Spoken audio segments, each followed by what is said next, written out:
Estamos en Apocalipsis 19.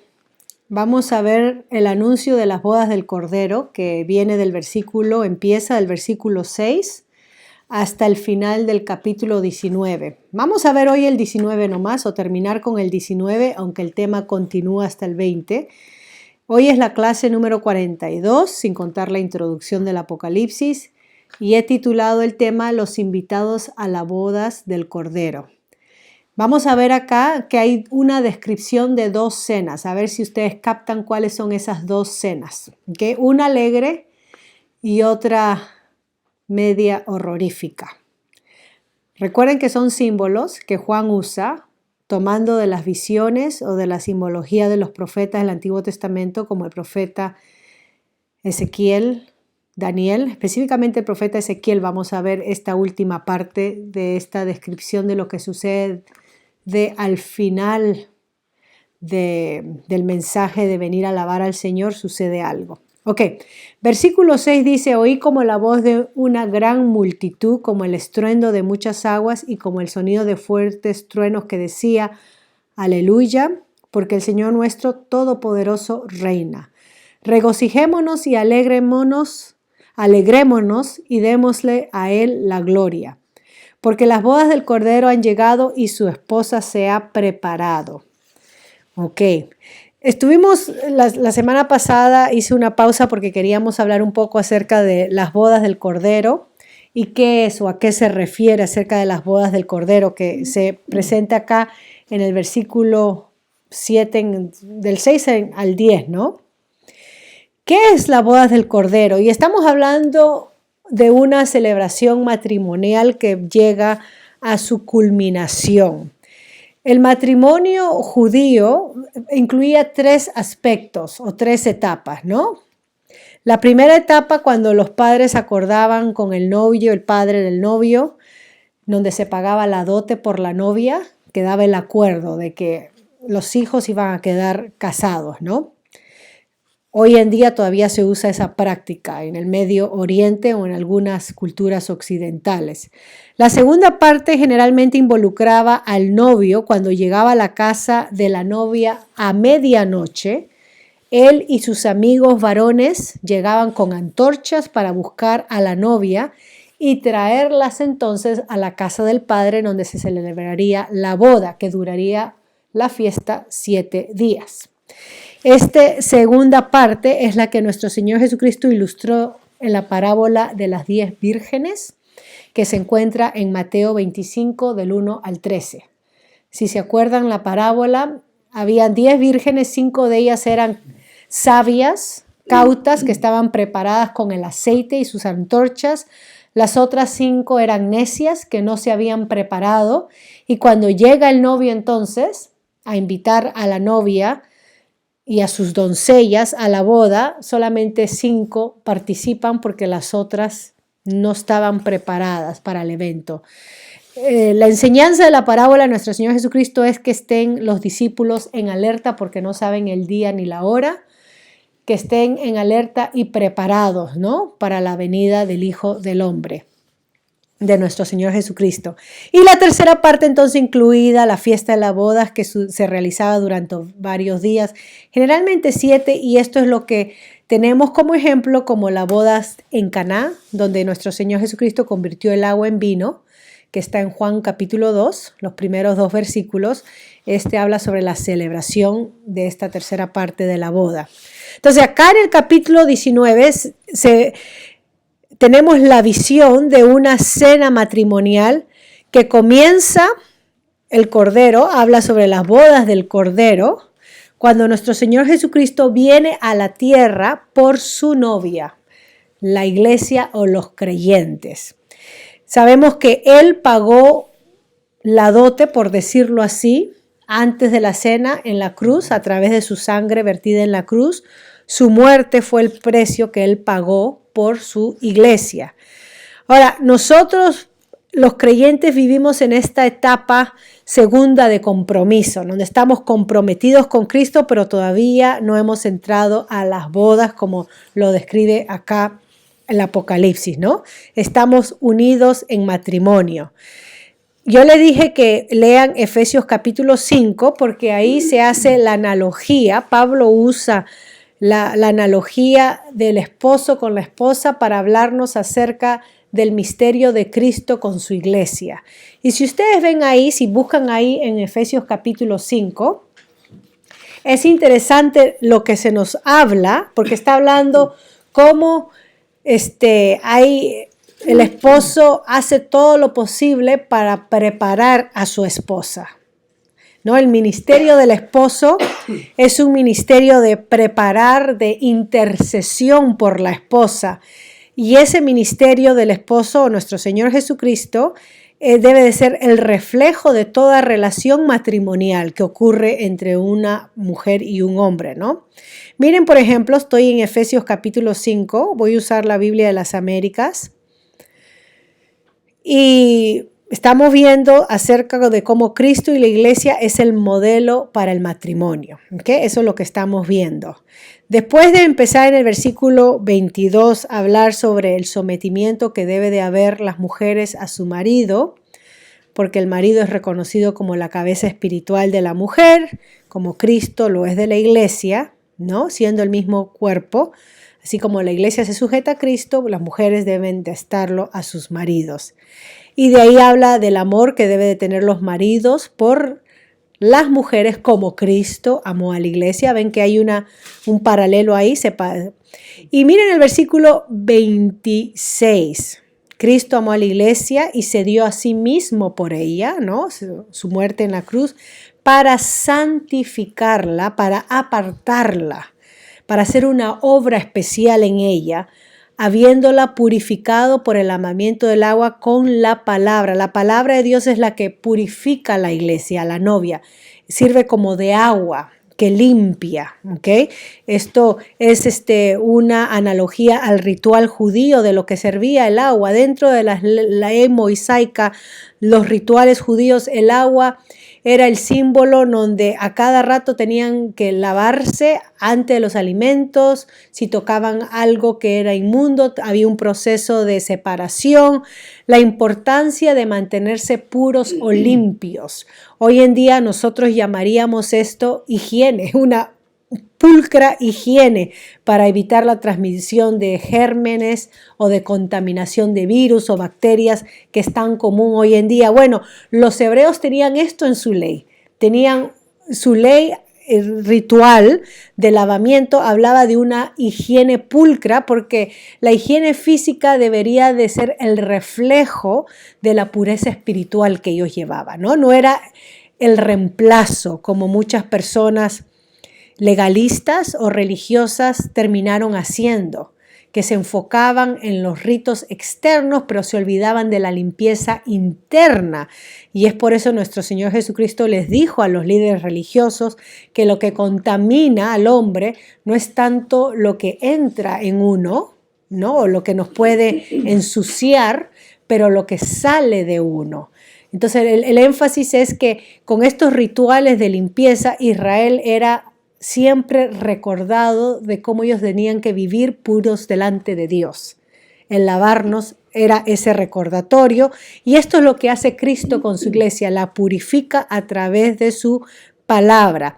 Versículo 27 dice que el propósito entonces a fin de presentársela a sí mismo, y acá está hablando Juan en Apocalipsis cuando se presenta entonces la iglesia. Vamos a ver la presentación de la iglesia, de la novia, ¿ok? Porque para este fin, o sea que nosotros estamos viviendo en el tiempo de preparación. Muchos creyentes ya han pasado a la presencia de nuestro Señor, ¿no? Son partes de la multitud, de la muchedumbre que adoran a nuestro Señor, de toda tribu, de toda lengua. Parte de ese ejército, 144,000 que se han mantenido puros y han sido martirizados por causa de dar testimonio de nuestro Señor Jesucristo, dando sus propias vidas, pero todavía la iglesia está acá en el mundo. Y nosotros entonces esperamos, miramos con esperanza y ansiedad aquel día cuando seamos presentadas puras. Así que Ahora mismo, en nuestro presente, lo que está haciendo nuestro Señor con nosotros, su iglesia, que está regada por todo el mundo, es prepararnos para Él. Y la pregunta viene, ¿cómo nos estamos preparando para la boda del Cordero? Nuestro Señor nos está preparando, nos está limpiando. Su palabra es clave en esta limpieza. Y dice, para presentarla a una iglesia en toda su gloria, sin que tenga mancha, ni arruga, ni cosa semejante. O sea, que no tenga nada impuro, nada sucio, sino que fuera santa e inmaculada. Entonces, si la iglesia es semejante a una novia cuando se prepara para su boda, miren el sentido de responsabilidad de cómo debemos de vivir con esa expectativa de mantenernos puros y prepararnos para aquel día glorioso que se viene, ¿no? Que se acerca. Entonces hace el paralelismo que los hombres, así como Cristo se dedica a preparar a su esposa, los hombres tienen que tener este ministerio de interceder por sus esposas y buscar lo mejor por sus esposas para presentarla de mejor manera ante los demás. Alguien dijo muchas veces que el reflejo de una mujer, si se ve bella, hermosa, descuidada o cuidada, eso refleja cómo su marido la trata. Obviamente nosotros no queremos achacarle la culpa a los hombres o a los maridos de que si la mujer no se ve bien es culpa del marido, pero tiene algo de verdad de que la mujer refleja la belleza, o sea, según el reflejo de su belleza natural va a depender mucho de cómo es el trato que recibe en casa. ¿No? Eso es una verdad. Obviamente hay que tomar esto con sabiduría. ¿No? Después habla de amar a su mujer como a su propio cuerpo. Versículo 29, porque dice que así como el marido no aborrece a su cuerpo, sino que lo sustenta y lo cuida, así como también Cristo a la iglesia. O sea, nuestro Señor Jesucristo cuida y sustenta a su iglesia, porque somos miembros de su cuerpo. Versículo 32, grande es este misterio, ¿de qué está hablando? Pero hablo con referente a Cristo y a la iglesia. O sea que lo que Pablo acá está enseñando es acerca de Cristo y su iglesia y usa como ilustración lo que debería ser el reflejo de la relación conyugal, ¿no? Pero el énfasis es la relación de Cristo con su iglesia, de amarse, de entregarse, de prepararla, de santificarla, de ministrar a favor de ella, así el hombre tiene que hacerlo. Entonces, este símbolo de novia preparada para el cordero, para el cordero, es algo que Pablo usó en el Nuevo Testamento, es algo que también los profetas usaron en el Antiguo Testamento. Israel era considerada la esposa de Dios. Y en Ezequiel capítulo 16 y en el capítulo 23 hay una narrativa que nos hace el profeta donde nos hace la historia de cómo Dios, Jehová, vio a Israel tirada por el camino como una niña huérfana, cubierta de sangre, como despreciada y tirada, y dice que la recogió, la tomó, la cuidó, la limpió hasta que maduró a ser una mujer y se casó con ella y la cuidó, la protegió, y esta mujer, que es el pueblo simbolizado en el pueblo de Israel, decidió ser adúltera o desleal y abandonar a Dios yéndose a otros amantes o dioses. Y habla que la necedad o la tontería de Israel fue de que se convirtió en una prostituta para poder fornicar con otros dioses o otras naciones. Y en vez de que las naciones le den algo a beneficio a cambio, como lo hizo Dios con ella, de cuidarla, de sustentarla, lo que hace Israel es pagarle a las otras naciones, hace lo incoherente. Como toda prostituta recibe su paga, no. Israel es como una prostituta que paga a sus amantes. Totalmente lo opuesto, lo incoherente. Entonces, en los profetas siempre relacionaron a Israel como la esposa de Dios, ¿no? Con la que Dios había hecho el pacto del Sinaí, se había casado ahí en Éxodo 19:20, cuando Dios le da la ley, pero esta fue una esposa desleal. Oseas también toma el mismo tema de la esposa desleal cuando Dios le permite a él experimentar en la carne lo que es estar casada con una esposa adúltera, ¿no? Que lo abandona y se va tras sus amantes, donde él tiene que regresar y redimirla o comprarla de regreso. Así que el tema de que nos habla Dios cuando él ilustra la relación de él con Israel, como la de un esposo hacia su esposa, nos está queriendo decir que Dios se relaciona con su pueblo de una manera tan íntima y exclusiva que no se compara a otra relación. Porque la relación de matrimonio es una relación exclusiva, íntima. Porque uno puede, también se hacen, los profetas también usan la imagen de un padre con un hijo, como lo es en Oseas capítulo 11, habla sobre la figura de Dios para con Israel fue como un padre para con su hijo que le enseñó a caminar. Pero la figura más poderosa de intimidad, de comunión, de sacrificio, de exclusividad es la figura de un esposo para con su esposa, y esa es la que acá Juan usa para decirnos que la iglesia es esta novia preparada y ahora presentada para las bodas del Cordero. Qué analogía tan hermosa. ¿Okay? Nos dice entonces, regresando a Apocalipsis, su esposa se ha preparado. Versículo 8, y a ella le fue concedido vestirse de lino fino, resplandeciente y limpio. Recuerden el contraste con la Gran Babilonia o la prostituta del capítulo 17, 18 y 19. Esta mujer exuberante, sensual, estaba vestida de joyas de alhaja y de vestidos resplandecientes y de púrpura. O sea, esta era una falsa en comparación a la verdadera novia de Dios acá se presenta a los suyos, a los creyentes. Ahora, el lino fino, resplandeciente y limpio es la figura o con lo que se representaban la vestidura de los sacerdotes. Los sumos sacerdotes en el Antiguo Testamento, cuando se vestían en sus vestiduras especiales, tenían que vestirse de lino fino, resplandeciente y limpio, y ropas blancas, limpias, porque representaba la pureza delante de Dios. Los sacerdotes hacían un trabajo de intercesión entre Dios y los hombres, o sea, el pueblo. Los sacerdotes representaban al pueblo delante de Dios.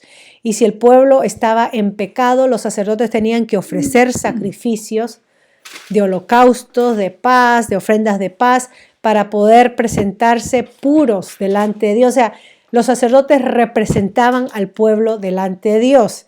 Y la manera como se acercaban a Dios tenía que ser en toda limpieza y pureza. Es la única manera como nos presentamos a Dios. Acá esta imagen es que Dios ha preparado a su iglesia, a diferencia de el sacerdote preparándose a sí mismo. ¿Ven ustedes ahí la diferencia? En el antiguo pacto, el sacerdote se tenía que preparar bajo estos ritos y rituales que Dios había prescrito. Acá vemos que es Dios el que prepara a su iglesia. Y entonces se nos describe lo que representa estas vestiduras, que dice porque las acciones justas de los santos son el lino fino. O sea que no estamos hablando de vestiduras blancas, literalmente, que nos estamos poniendo, pero está hablando que nuestras acciones justas o correctas delante de Dios, eso representan las ropas limpias. ¿Ven? ¿Ven la diferencia? Miren lo que dice vamos a ver algunos versículos, Efesios capítulo 2, versículo 8 y 9, hablando de las acciones justas. En el mismo libro que estuvimos leyendo, sobre el paralelismo de Cristo con su iglesia, del esposo con la esposa. Efesios, capítulo 2. Nuevamente la versión que tengo acá es la Biblia de las Américas. Versículo 8 y 9 dice: porque por gracia habéis sido salvados por medio de la fe. Y esto no de vosotros, sino que es don de Dios, la salvación, ¿no? No por obras, para que nadie se gloríe. Y miren lo que dice el versículo 10. ¿Para qué hemos sido salvos? Porque somos hechura suya, creados, este es el nuevo nacimiento, en Cristo Jesús para hacer buenas obras, las cuales Dios preparó de antemano para que anduviésemos en ellas. El creyente es salvo por la gracia, por lo que Jesucristo hizo a favor nuestro en la cruz, pero nuestra salvación da como resultado buenas obras, o el fruto de nuestra salvación son las buenas obras que Dios ya ha preparado por nosotros, o sea, las acciones justas que está describiendo acá Juan. El creyente da frutos, ¿no?, de buenas acciones, de obras justas. Obviamente que hay excepciones, aquellos creyentes que mueren en su lecho de muerte, que no tienen tiempo de hacer o dar acciones justas.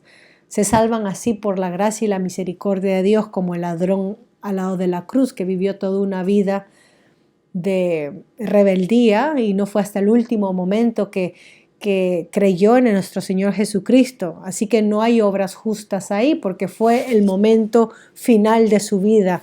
Pero nosotros que vivimos y tenemos tiempo caminando con el Señor, nuestras vidas deben de reflejar obras justas, no lo opuesto. ¿Okay? Entonces las buenas obras de los creyentes se llama acá en Apocalipsis 19:8 la vestimenta de lino fino, brillante y puro. Ahora, esta imagen es la imagen de la celebración de la boda, y lo que está transmitiendo es la comunión íntima y eterna que ahora el creyente tiene con Jesucristo. ¿Okay? Eso es muy importante. Ya les he dado los pasajes en el Antiguo Testamento cómo Israel rompió sus votos de pacto con Dios y se compara a la esposa infiel, Oseas capítulo 1 y 2, Jeremías 2 y 3, Ezequiel capítulo 16 y 23. Ahora, el desarrollo del Cordero de Dios, el Cordero de Dios sabemos que es Jesucristo, porque Juan lo presenta en el capítulo 5, ¿no? Como el Cordero inmolado de Dios. Y esta es una imagen preferida de Juan, del evangelista también. Juan habla del Cordero de Dios. ¿Okay? Eso es muy importante. Pero el Cordero de Dios la idea viene del Antiguo Testamento, porque recuerden que en la historia de Abraham, Dios, cuando le pide a Isaac que entregue a su hijo Isaac, y Dios provee el cordero del sacrificio. ¿Recuerdan la historia en Génesis 22? Que Dios provee el cordero del sacrificio, apuntando de que el ser humano no va a hacer nada por obtener el favor de Dios, sino que Dios iba a proveernos el cordero del sacrificio.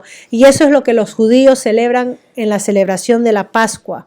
El cordero pascual es la provisión de Dios por el problema de nuestros pecados. Así que este título del Cordero de Dios, nuestro Señor Jesucristo, es un título que viene desde Abraham, cuando le proveyó el Cordero en vez de que sacrifique a su hijo, y desde la primera Pascua que se celebró en Egipto antes de que el pueblo salga, ¿no?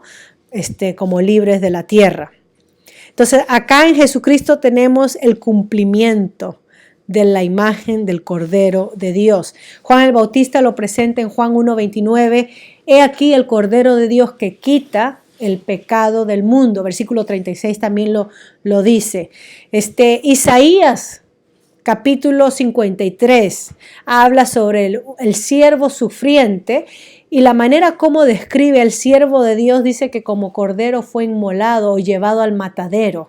Nuevamente la imagen del cordero. Okay. Pablo en 1 Corintios 5:7 habla o describe a Jesús como el Cordero de la Pascua. Y Pedro también nos dice en 1 Pedro 1:19, él explica a los creyentes que son redimidos con la sangre preciosa de Cristo, como la de un cordero sin mancha. Okay. Es interesante cómo esta imagen del cordero es una imagen bíblica, que se presenta a la sustitución que Dios iba a dar a favor nuestro, y se cumple en nuestro Señor Jesucristo. Ok, regresemos entonces a Apocalipsis.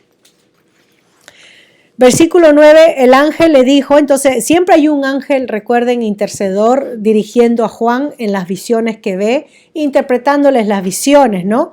Y le dice, y acá el Apocalipsis tiene 7 bienaventuranzas, acá va otra. Bienaventurados los que están invitados a la cena de las bodas del Cordero. Recuerden que nuestro Señor Jesucristo dio una parábola acerca de un padre que hace una boda, un banquete de boda, invita a todos a venir, a sus invitados, y comienzan a darle excusas. En la primera venida de nuestro Señor Jesucristo, el Evangelio sale a todos sin discriminación. A toda criatura sale la invitación de Dios a venir a tener comunión con Él a través de nuestro Señor Jesucristo. Unos los aceptan, otros rechazan la invitación. Aquellos que aceptan vienen a ser parte de los creyentes y ellos son los invitados a la boda del Cordero. ¿Okay? Entonces, los que rechazan, ya vamos a ver el fin de los que rechazan. Dice, también me dijo, estas son palabras verdaderas de Dios. O sea, esto es algo que fue Dios hablando a través de los profetas en la antigüedad y se va a cumplir. Y entonces Juan, la única cosa que tuvo que hacer es caer a sus pies y dice para adorarlo. Lo confunden como una imagen celestial, ¿no? Algo divino. Y el ángel le dijo, no hagas eso, yo soy consiervo tuyo y de tus hermanos que poseen el testimonio de Jesús, adora a Dios. Esto es interesante porque en el Antiguo Testamento el ángel de Jehová que se presenta, como cuando se le presentó a Josué en el capítulo 7 de Josué, Josué le rinde adoración, se postra y el ángel de Jehová la recibe. Entonces vemos la figura del ángel de Jehová, una figura de Cristo preencarnado, una manifestación misma de la presencia de Dios en un mensajero que sí recibe adoración. Pero estos ángeles o este ángel dice no, adora a Dios. Entonces este era un ser celestial, no la figura del ángel de Jehová, un ser celestial que apunta a adorar a Dios, que eso va con lo que Dios dijo en su ley, que solamente a Dios se le debe de adorar. Es lo que Jesucristo le dijo a Satanás, solamente a Dios se le debe de adorar y servir. En Mateo 4, cuando lo tienta de adorarlo a Él para darle todos los reinos de la tierra, Jesucristo dice no, solamente, entonces esto va con el Shema o la creencia monoteísta de un solo Dios, que solamente Dios merece la adoración y nadie más. ¿Okay? Y el testimonio de Jesús es el espíritu de profecía, de declarar la palabra de Dios. Versículo 11, vi el cielo abierto y apareció un caballo blanco. Esta es una visión de Juan. El que lo montaba se llama Fiel y Verdadero. Con justicia juzga y hace la guerra. Y miren cómo hace la guerra. Sus ojos son una llama de fuego. Esta es la descripción del capítulo 1 de Apocalipsis que se presenta aquel sumo sacerdote en el templo de Dios, en la imagen del capítulo 1 de Apocalipsis, con ojos de fuego. ¿Okay? Así se presenta. Ahora vemos a un guerrero con ojos de fuego y sobre su cabeza hay muchas diademas. Recuerden que la bestia tenía diademas también, o poder, o se jactaba de gloria, pero esta gloria y diademas son correspondientes al que monta el caballo. No es una gloria usurpada o robada, este es realmente el que debe llevar la gloria. Tiene un nombre escrito que nadie conoce sino él.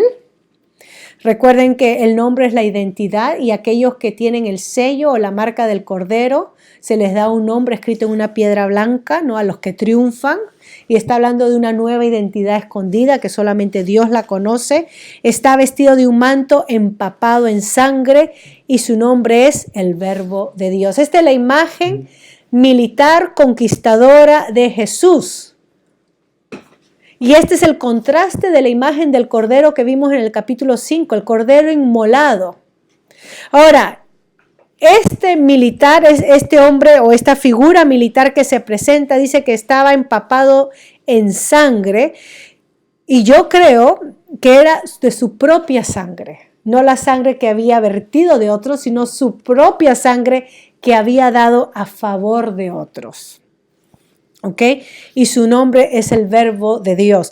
La imagen de un guerrero luchador triunfante es la imagen de Jehová de los ejércitos.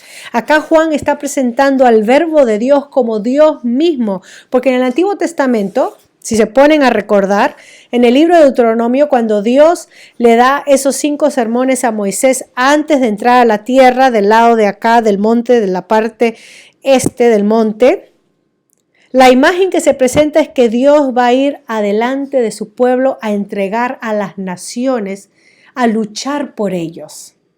Y es la misma imagen que Josué ve en el capítulo 7 de este soldado, esta figura militar, donde Josué le dice, ¿tú estás con nosotros o en contra de nosotros? Es la misma imagen que se habla cuando Dios saca a su pueblo de Egipto y abre el mar y después Miriam, Moisés y Aarón prorrumpen en cánticos con el pueblo y alaban a Dios en Éxodo capítulo 15. Si leen ustedes, lean Éxodo 15, es un cántico con poesía y prosa que habla que Dios ha echado a la mar a los egipcios, ha conquistado con su brazo extendido, con su brazo fuerte, y todos esos versos, esa canción hermosa habla de Dios como un guerrero valiente que ha sacado adelante a su pueblo. Y Juan ahora usa esa imagen para describir a Jesucristo.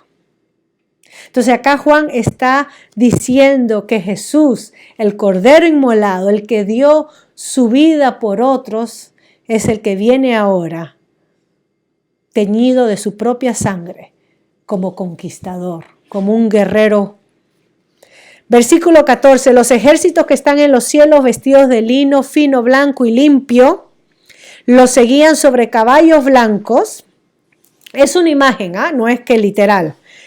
De su boca sale una espada afilada para herir con ella a las naciones y la regirá con vara de hierro. Este es el Salmo 2. El Salmo 2 habla que la figura del Mesías, que viene de la casa de David, de la casa de Isaí, es uno que va a regir a las naciones con vara de hierro. Es uno que primero guiará a las naciones como un pastor guía a sus ovejas, pero después regirá a las naciones con hierro. Y vemos en los escritos de los profetas como Isaías que habla de un Mesías en 2 venidas. Una primera venida que viene como el pastor de Israel, donde da la vida por sus ovejas, y una segunda venida que viene como el rey triunfante guerrero a dar justicia. Y esta es la imagen que Juan nos está presentando. O sea que acá estamos hablando del regreso de nuestro Señor Jesucristo, de su segunda venida. ¿Okay? Y ya sabemos que lo que sale de su boca, la espada que sale es su palabra. Su palabra es como espada de 2 filos. Él mismo pisa el lagar del vino del furor de la ira del Dios Todopoderoso. Eso del lagar del vino estamos hablando del juicio de Dios que es vertida sobre la tierra. En su manto y en su muslo tiene un nombre escrito Rey de Reyes y Señor de Señores. Vaya, esta es una imagen poderosa porque en el primer siglo la gente estaba familiarizada con la imagen del romano, del guerrero, del soldado. Era lo que siempre veían cuando los romanos venían en triunfo, en victoria y pasaban en sus procesiones, ¿no? Y la gente salía y los recibía. Y acá se nos está diciendo el que viene no es el emperador, ojo. El que viene victorioso es Jesucristo, como el verdadero rey. Y esa es la imagen de júbilo, de triunfo, de aleluya que se nos presenta acá. Juan, que va con la imagen de Jehová del Antiguo Testamento. Lean Éxodo 15, versículo 17, ya estamos terminando. Vio a un ángel que estaba de pie en el sol. Esta es una imagen, obviamente. Clamó a gran voz diciendo a todas las aves que vuelan en medio del cielo. Acá va un anuncio. Vengan, congréguense para la gran cena de Dios. Acá hay otra cena. Para que coman carne de reyes, carne de comandantes y carne de poderosos, carne de caballos y de sus jinetes y carne de todos los hombres, libres, esclavos y esclavos pequeños y grandes, sin discriminación. Y esto va con lo que Ezequiel habla en esos capítulos 37, 38, 39, después de la lucha con Gog y Magog, que representan las naciones hostiles, ¿no? Hostiles que lucharon contra el pueblo de Dios, que después de la batalla Dios llama a las aves carroñeras a consumir los cuerpos caídos de guerra. ¿De qué está hablando? Esto es una imagen horrorífica que habla sobre el juicio de Dios. otra imagen del juicio de Dios. Ya Juan nos ha presentado la imagen de las copas de ira de Dios, de las trompetas de la ira de Dios, de esos 4 caballos o jinetes que salen, similares al libro de Zacarías, que representa también la ira de Dios sobre la tierra. Y acá viene otra imagen, el llamado a las aves a comer, ¿no? de los que han caído en guerra, el juicio de Dios. Versículo 19, entonces vi a la bestia, a los reyes de la tierra, la bestia que hemos hablado antes, que se presentó, a los reyes de la tierra y a sus ejércitos reunidos para hacer guerra contra aquel que iba montado en el caballo blanco y contra su ejército, o sea, contra Cristo y su iglesia. Y en el ambiente espiritual sabemos de que desde que vino nuestro Señor Jesucristo hasta ahora, la bestia siempre hace guerra contra Jesús y los suyos. Es la imagen del capítulo 12 de la mujer que dio a luz al hijo, y después dice que la bestia se hazañó contra los descendientes y fue a hacer guerra. Entonces nosotros vivimos en el tiempo donde se nos ha declarado la guerra. Tenemos la guerra espiritual, que no es con sangre ni con carne, sino contra todas huestes. Bueno, nosotros estamos en ese tiempo de guerra, literalmente estamos en guerra. Y la bestia, llegará el día, y la bestia fue apresada junto con el falso profeta que hacía señales en su presencia. Y hemos visto eso, con las cuales engañaba a los que habían recibido la marca de la bestia, los que se identificaron con la bestia, con el poder político, económico, ¿no? Militar de la bestia, y a los que adoraban su imagen. Los 2 fueron arrojados vivos al lago de fuego que arde con azufre, que es la segunda muerte, la muerte eterna. Los demás fueron muertos con la espada que salía de la boca de aquel que montaba el caballo, y todas las aves se saciaron de sus carnes. El día del fin llegó para estos. El día del juicio llegó para estos. Este es el mensaje que tenemos, que Juan nos está hablando, que el Cordero victorioso, que venció a través de su propio sacrificio, es aquel que viene por su iglesia, es aquel que viene a dar juicio o justicia a todos aquellos que se hazañaron contra él, contra los suyos, contra su iglesia.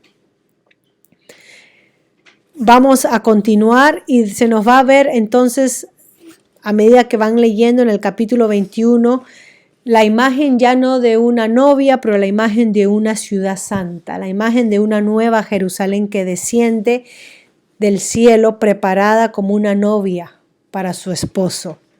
Y vamos a hablar sobre esa imagen. ¿Okay?